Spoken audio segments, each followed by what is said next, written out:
முன்னாள் வருவாய்த்துறை அமைச்சர் ராஜி உதயகுமார், பால்வளத்துறை அமைச்சர் ராஜேந்திர பாலாஜி, செய்தி மக்கள் தொடர்புத்துறை அமைச்சர் கடம்பூர் ராஜு, இதெல்லாம்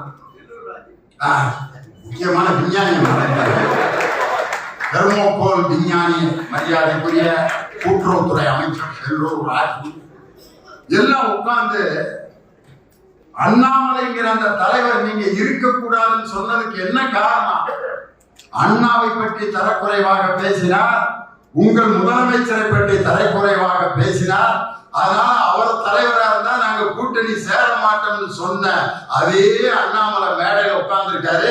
பக்கத்துல ரோசம் இல்லாம வெக்கம் இல்லாம பக்கத்துல கையை கட்டி உட்கார்ந்து கொண்டு அண்ணாவையும் பெரியாரையும் அவர்கள் கேவலமாக பேசுவதை பார்த்துவிட்டு ஒரு நாள் கழிச்சு வந்து ஒரு நாள் ஆச்சு ரோசம் வர்றது.